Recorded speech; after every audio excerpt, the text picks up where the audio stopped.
how does this all fit together then, Mark? I mean, because here he is telling Magic Johnson, take your time.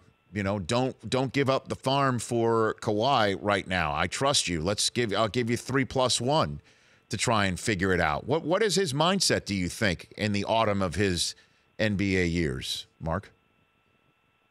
I love L.A. That's what he's thinking. I'll get to go to L.A. Obviously, I don't know if it's about a championship at the moment. The roster doesn't say so. I do like the young players, but I think there's just got to be an excitement and an intrigue about going to L.A. Rich, you know this because I've seen you at Lakers games. When you go there, all the business that's talked about courtside is phenomenal. You see these old guys that you may not realize. You might notice the celebrities, but it's some old guys around the court that make big money deals.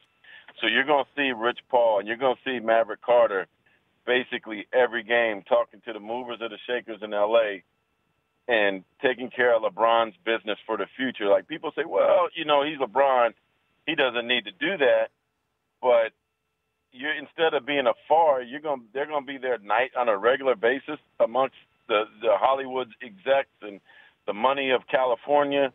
I think regardless of whether he wins anything or not from a long-term financial play, this is a great move for his career. So you're saying if he's trying to be like Magic Johnson in any way with this deal, it's more about the current iteration of Magic rather than the playing era of Magic, winning championships for the Lakers, which is obviously important. Yeah, I mean, ain't no Kareem besides him on that floor. There's no James Worthy. So, I mean, to me, that's what it has to be about.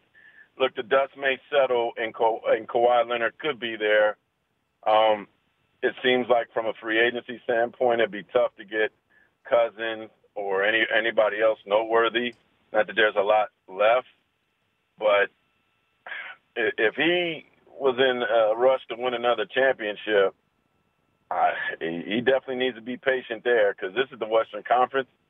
It's a little different, much tougher style here. The Warriors are still great. The Houston Rockets are still great. Utah's still great.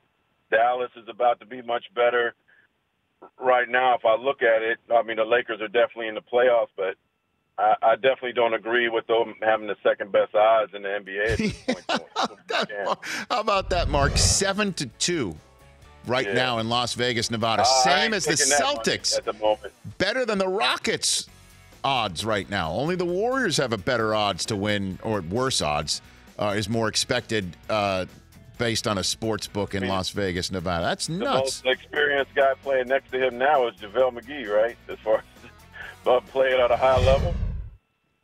But wouldn't you agree, though, that this roster is better than the roster he took to the finals in the East, Mark? I think we're a little hard on that roster. They did have another All-Star. I think Kuzma has the ability to be an All-Star. Brandon Ingram, perhaps, but they haven't done it yet. Is Julius Randle back? We don't know. You know, so it's hard for me to say right now. I think it's a good roster, but I also think that, you're expecting a lot from some really young guys, which at least from the Cleveland standpoint, those guys were veterans. So what's more surprising to you, Marc Spears, that Paul George, with an opportunity to go to the Lakers and join LeBron, did not, or the fact that LeBron goes to the Lakers with nobody else already in place of the Paul George status, giving Magic Johnson more than just a 1+1 to figure it out? The former. But I blame the Lakers for it.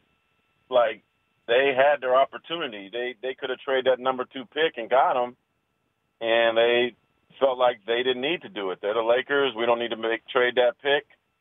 You know, we'll get our meeting, and I applaud Sam Presti from the Thunder. He was aggressive. He got Paul George in place. They gave him a great sales job. He fell in love with playing with Russell Westbrook, and PG didn't even consider it. I think if the Lakers would have taken that number 2 pick and traded it for Paul, he'd be a Laker with LeBron right now.